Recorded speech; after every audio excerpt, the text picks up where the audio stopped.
Imagine spending most of your time on tasks that don't truly matter. Does this sound familiar? Studies reveal that nearly 80% of our daily efforts barely contribute to long-term goals.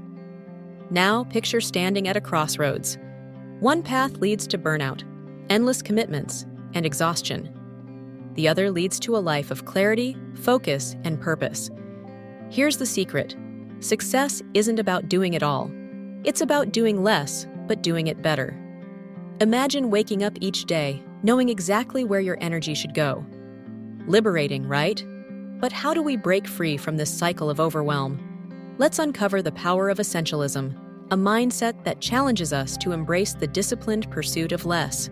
Greg McKeown's Essentialism isn't just another productivity book. It's a revolutionary way of thinking, an invitation to stop asking, "How can I fit more into my day?" and ask, "What truly matters?" Think of your life as a jar. Fill it with sand, meaningless tasks, and distractions, and there's no space for the big rocks, the significant things. Essentialism helps us prioritize those big rocks and leave the sand behind. Hit that subscribe button if you're ready to regain control of your time and design a more meaningful life.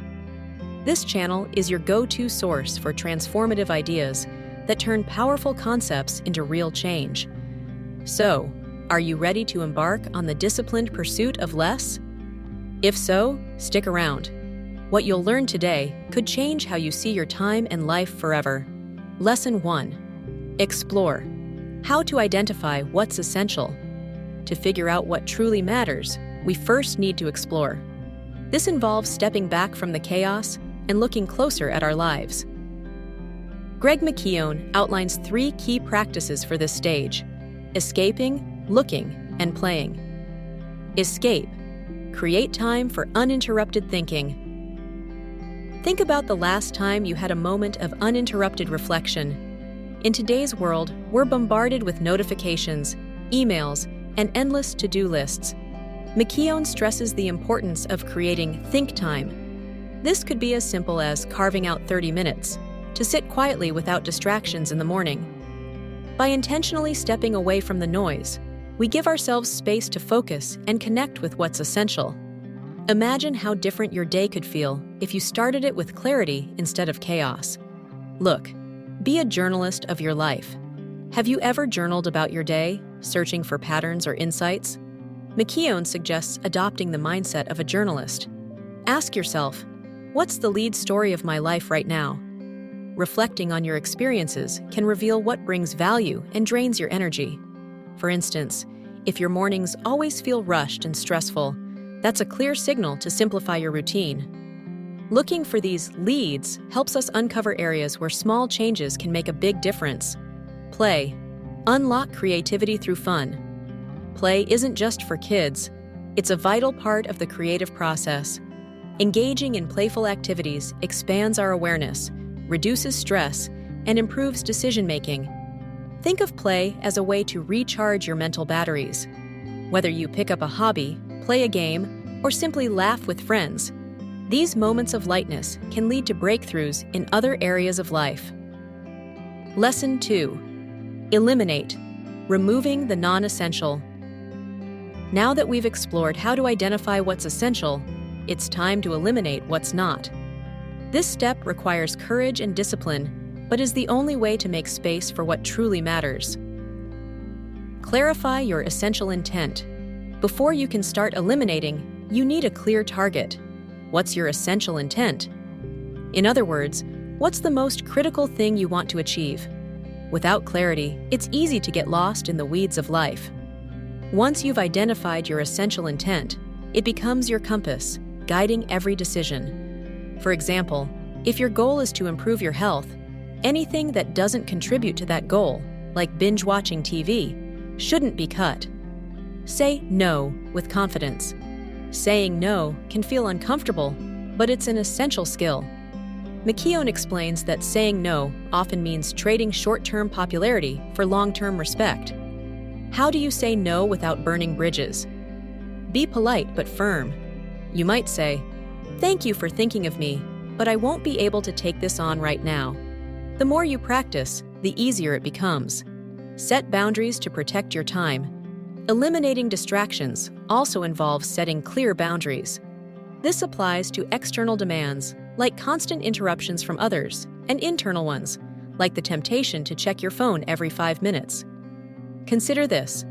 When you create firm boundaries, you protect your time and show others that you value their time by focusing entirely on what's important. Lesson 3. Execute.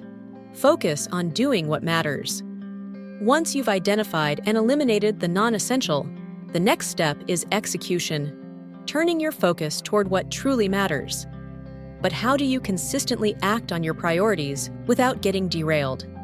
McKeown offers 3 powerful strategies: creating buffers, simplifying processes, and building systems for small wins. Create buffers to prevent overload. Have you ever felt overwhelmed because one unexpected task threw off your entire day? That's where buffers come in. A buffer is an extra space, whether time, resources, or energy, that helps you handle the unexpected without stress. For instance, if you're scheduling a meeting, leave a 15-minute gap before your next task to reflect or reset. These small pockets of time can prevent burnout and keep your attention sharp. Simplify by removing obstacles. McKeown emphasizes the importance of streamlining processes. Ask yourself, what makes this task harder than it needs to be? For example, if you constantly struggle with a cluttered workspace, declutter it to improve your workflow. This principle applies to physical and mental clutter. By simplifying, you free up energy to focus on what's essential, transforming work from a chore into a flow state. Build systems for small, consistent wins. We often aim for big leaps, but real progress comes from small, consistent steps. McKeown calls these small wins. Each small success builds momentum, reinforcing our commitment to our essential goals. Let's say your goal is to write a book. Instead of pressuring yourself to complete a chapter in one sitting, commit to writing 200 words a day. Over time, these small efforts add up to significant achievements. So, how do you turn these lessons into a way of life? McKeown reminds us that essentialism isn't something you do once, it's something you become. It's a mindset shift that grows stronger with practice. Imagine the non-essential parts of your life as layers you're peeling away, bit by bit. Over time, the core of who you are remains. A focused, intentional person living with purpose and clarity. Becoming an essentialist means continuously refining your priorities and embracing the idea that less is better. It's not about perfection, but progress. If you enjoyed exploring essentialism and its actionable insights, you'll love Stephen Covey's The 7 Habits of Highly Effective People. This timeless guide to mastering productivity and living purposefully is perfect for anyone who wants to prioritize what matters most. And before you go, don't forget to like this video, subscribe to the channel, and hit the bell icon for weekly content that helps you design a more intentional life. Share your thoughts in the comments below. What's one essential change you'll start making today?